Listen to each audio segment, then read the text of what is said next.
అంటే మనం రోజు చూసే క్యాలెండర్ ఉంటది గదా, అందులో ప్రతి తేదీ వెనుక ఏదో ఒక కథ ఉంటది. కాని కొన్ని తేదీలుంటాయి చూశారు, అవి మామూలువి కావు. వాటిలో మనం ఊహించని చరిత్రే దాగి ఉంటది. ఇవాళ మనం అలాంటి ఒక రోజు గురించే మాట్లాడుకోబోతున్నాం. అదే ఏప్రిల్ 14. ఇది జస్ట్ ఒక నంబర్ కాదండి, చరిత్రలో ఇది ఒక పెద్ద జంక్షన్ లాంటిది. అసలు ఆలోచిస్తే ఒకే ఒక్క రోజు ఇన్ని రకాల మనుషులకు ఇంత విభిన్నంగా ఎలా ముఖ్యమైనదిగా మారింది? ఒక దేశం పుట్టడానికి, ఎప్పుడో ప్రాచీన కాలంలో అమరులైన వాళ్ల త్యాగానికి, ఇంకా ఎంతోమంది సెయింట్స్ వ్యక్తిగత భక్తికి, అన్నిటికీ ఇదే ఎలా కేంద్రమయ్యింది? ఈ ప్రశ్న ఇవాళ మనల్ని ముందుకు నడిపించబోతోంది. చూడండి, ఈ ఒక్క తేదీలోనే దేశాల కథలున్నాయి, ప్రాణాలర్పించిన అమరవీరుల చరిత్ర ఉంది, ఇంకా విశ్వాసమంటే ఏంటో లోతుగా అనుభవించిన వాళ్ల జీవితాలు కూడా ముడిపడి ఉన్నాయి. సరే, ఇప్పుడు మనం ఒక దేశం పుట్టుకతో మొదలుపెట్టి ఒక వ్యక్తి అంతరంగంలోకి తొంగిచూసేదాకా ఈ ప్రయాణంలో ఒక్కో అడుగు ముందుకేద్దాం. సరే, ఇక దీనిలోకే వెళ్ళిపోదాం. మనం ముందుగా వెళుతున్నది 16వ శతాబ్దానికి. ఆగ్నేయాసియాలో ఒక దేశం యొక్క రూపురేఖలనే మార్చేసిన ఒక చారిత్రకమైన ఘటన గురించి ఇప్పుడు తెలుసుకుందాం. సంవత్సరం 1521. ఈ డేట్ బాగా గుర్తుపెట్టుకోండి, ఎందుకంటే ఇక్కడే సరిగ్గా ఇదే టైంలో ఫిలిప్పీన్స్లో క్రైస్తవ మతానికి బీజం పడింది. మరి దానికి సాక్షిగా నిలిచిన ఆ రోజు ఏప్రిల్ 14. ఒక్కసారి ఊహించండి, ఫిలిప్పీన్స్లోని సెబు అనే ద్వీపంలో వాళ్ల రాజుతో పాటుగా ఒకే ఒక రోజు ఏకంగా 800 మంది బాప్తిసం తీసుకున్నారు. 800 మంది ఇదేదో చిన్న నంబర్ కాదుగదా.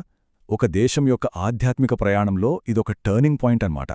ఒక సామూహిక మార్పుకు ఇది ఆరంభం. ఇప్పుడు ఈ స్లైడ్లో చాలా ఇంట్రెస్టింగ్ పాయింట్ ఏంటంటే, ఈ 3 విషయాలు కలిసి అక్కడొక కొత్త మతపరమైన గుర్తింపును ఎంత బలంగా నాటాయో చూడొచ్చు. మొదటిది, రాజు రాణి తీసుకున్న బాప్తిజమం. రెండవది, తీరంలో పాతిన ఆ పెద్ద శిలువ. మూడవది, వాళ్లకు గిఫ్ట్గా ఇచ్చిన ఆ శాంటో నినో విగ్రహం. ఈ 3 ఫిలిప్పీన్స్లో క్రైస్తవ మతానికి పునాదిరాళ్లుగా నిలిచాయన్నమాట. ఇప్పుడు టైం ట్రావెల్ చేద్దాం 16వ శతాబ్దం నుంచి చాలా వెనక్కి, అంటే 3వ శతాబ్దపు రోమ్కి. ఇక్కడ కథ పూర్తిగా వేరేలా ఉంటుంది. ఇది సంబరాల గురించి కాదు, చాటుమాటుగా ప్రాణాలకు తెగించి తమ నమ్మకాన్ని కాపాడుకున్న వాళ్ల గురించి. దానికోసం వాళ్ళు ఎంత పెద్ద వెల చెల్లించారో చూద్దాం. ఇది చూడండి, ఒకరి నమ్మకం ఎలాంటి ప్రభావం చూపుతుందో ఇక్కడ అద్భుతంగా కనిపిస్తోంది. వాలేరియన్, టిబర్టియస్ అనే 2 సోదరులు వాళ్ల విశ్వాసం కోసం చనిపోయారు.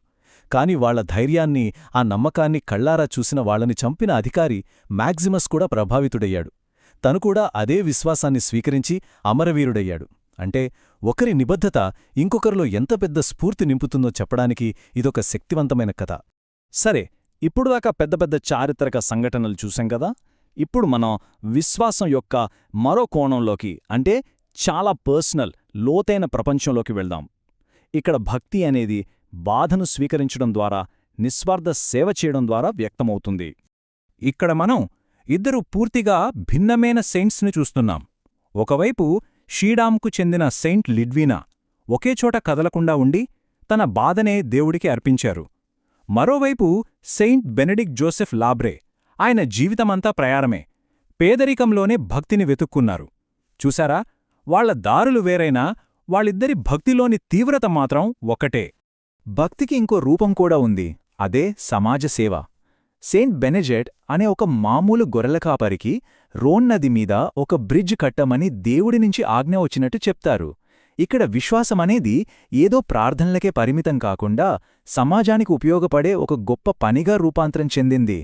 సో ఇక్కడ మనం గ్రహించాల్సిన కీలకమైన విషయమేంటంటే, ఒకే ఒక్క రోజు ఏప్రిల్ 14 ఒక దేశం పుట్టడం, ఎప్పుడో జరిగిన త్యాగం, బాధలో కనిపించే భక్తి, సమాజ సేవ, ఇలా ఒకదానికొకటి సంబంధం లేనట్టు కనిపించే ఇన్ని కథల్ని తనలో ఎలా ఇముడ్చులుందో చూశాం. ఇవన్నీ కలిసి ఒక అందమైన, అర్థవంతమైన చిత్రాన్ని మన ముందుంచుతున్నాయి.